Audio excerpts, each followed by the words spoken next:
Welcome back to the show. We got a great one lined up. Somebody roll that beautiful intro.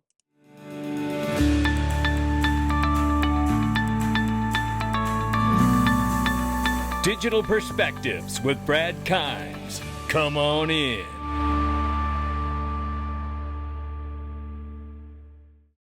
Welcome back to the show. Before we get started, I want to tell you about something, and I haven't talked about it a whole lot, and it's this. I go right here and tell you, look in the description box and scroll down to this spot right here that says, diversify your portfolio with the Gulf of America Oceanfront Real Estate. That's right.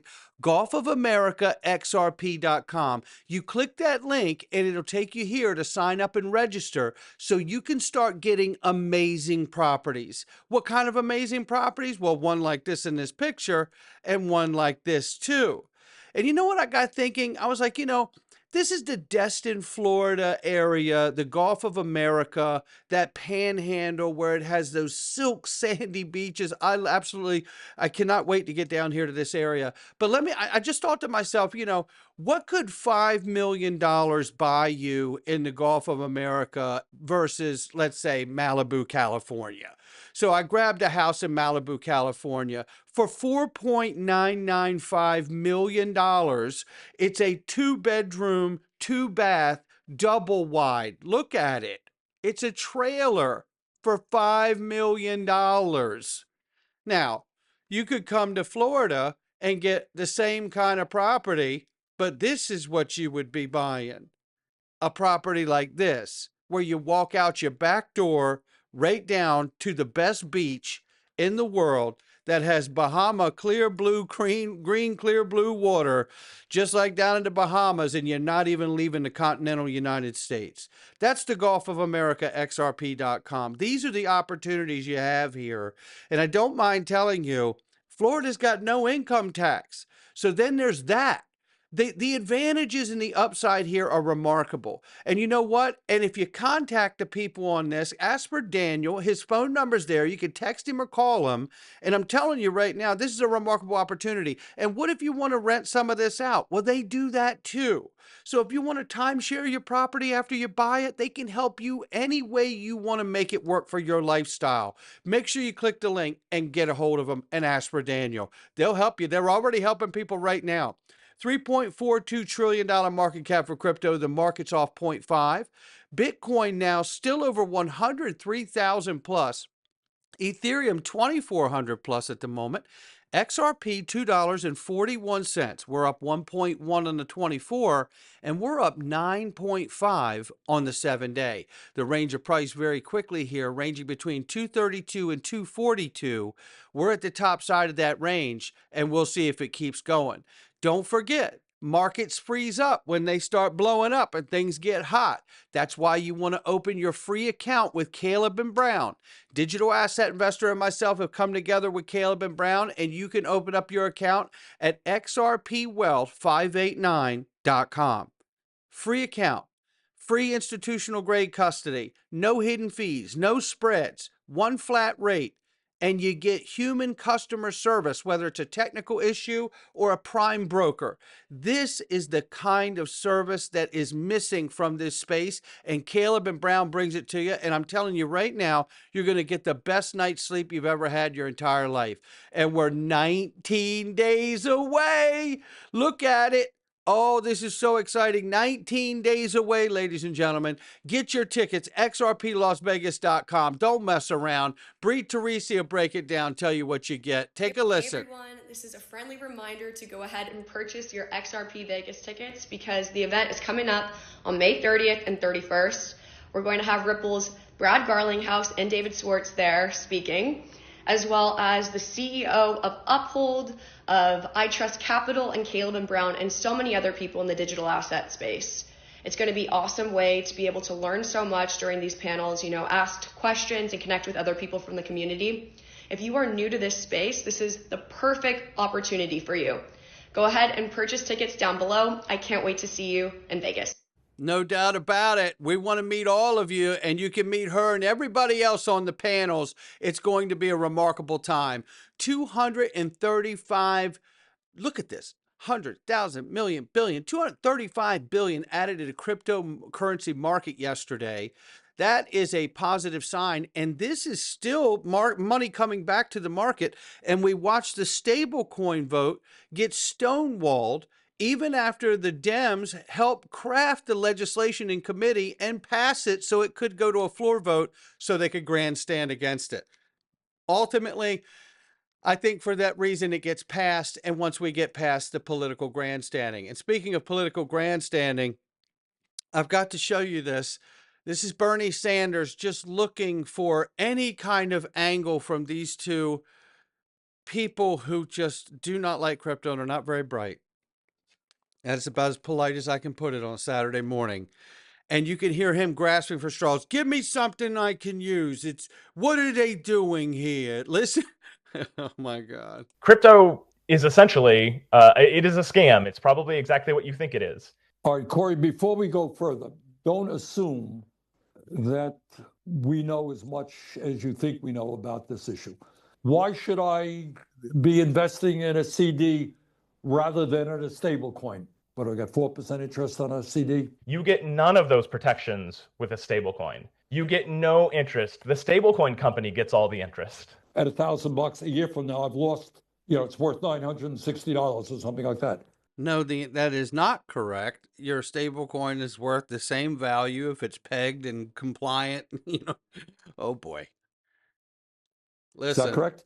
They absolutely could be worth way less than you bought them for. So no, that's not true. A highly compliant regulated stable coin is 1-to-1. It has to be 1-to-1 or a surplus, or it will fall out of compliance, right? I've actually lost money. Is that a fair summary? Yeah, absolutely. Oh boy. Okay.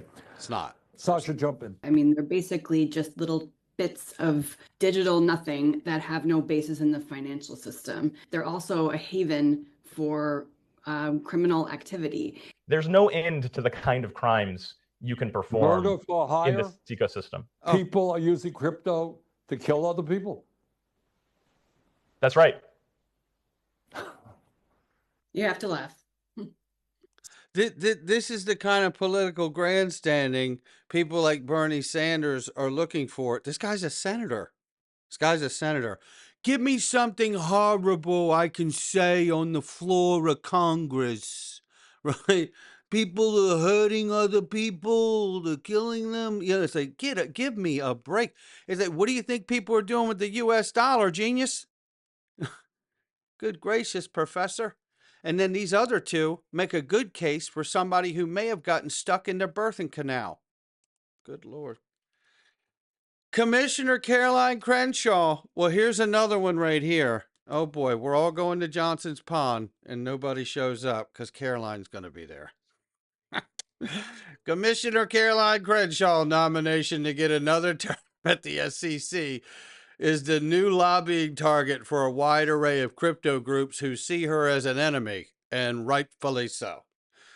Stuart Alderati says here, I agree, Commissioner Crenshaw is in some ways even more rogue than Gensler. At least Gensler backed down after the court said blocking Bitcoin spot ETFs was arbitrary and capricious. Crenshaw, however, continued to vote no, insisting that the court got it wrong in her dissent. Unelected bureaucrats are not above the law. So well said by Stuart.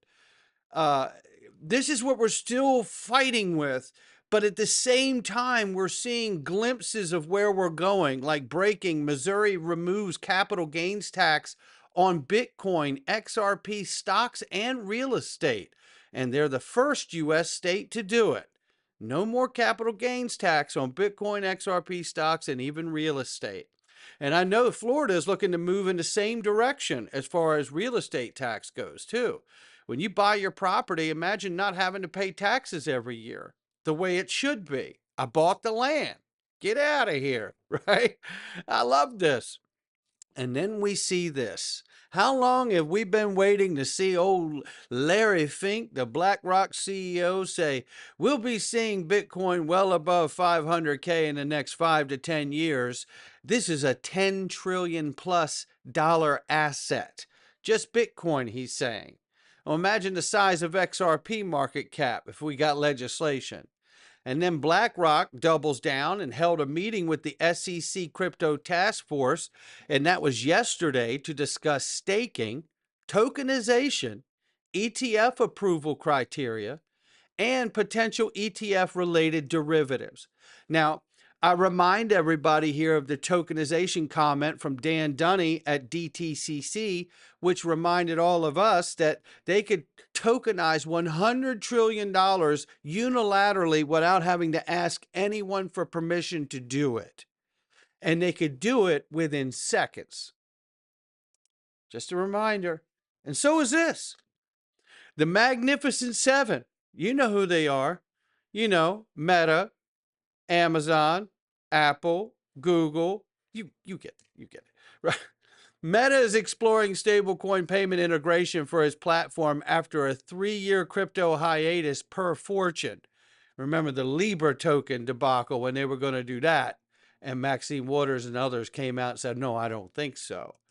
And here is CNBC, Andrew Sorkin, talking about Meta doing this. Meta is now in talks with a number of crypto companies as it considers introducing stable coins as a way to manage payouts. This is coming from a new report in Fortune magazine. It comes years after Meta's earlier attempt, you'll remember, at a cryptocurrency blew up. Fortune saying that Meta's recent outreach to crypto companies focuses on the ability of stable coins to pay individuals in different regions without the high fees that would be traditionally associated with other forms of payment. It also says that Meta has now hired a new vice president of product with crypto experience to help move those discussions along. So you remember that whole adventure that they went on. We sure do, but now they want to do it with Congress and legislation in mind, and they're not the only ones. We've been waiting for it, and CEO of X, Linda Yaccarino, confirms that X Money will launch later this year.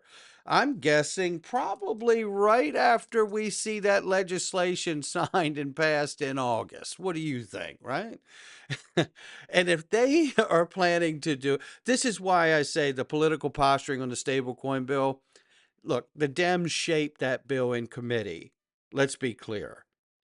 And then they passed it through committee so it could go to a floor vote. So they could what? Politically grandstand against it and stonewall the bill, knowing full well that it's much bigger than whether you like it or not.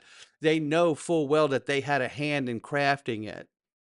To me, they understand that the U.S. dollar is what's in question if you don't put stablecoin legislation through. It's not a choice.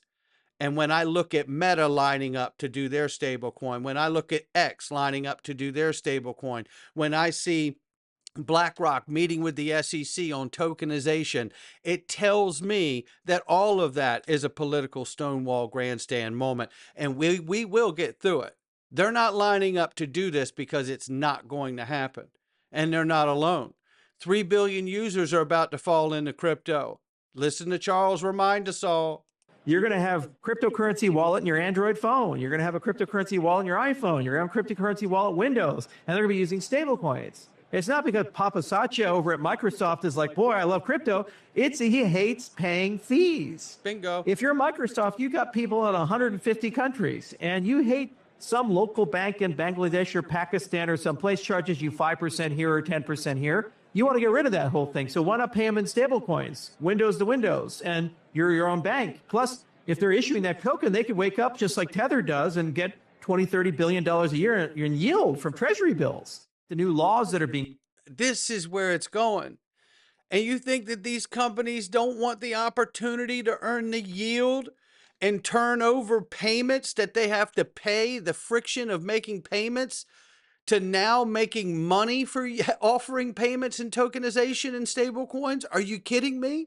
This is a no-brainer where this is going for me.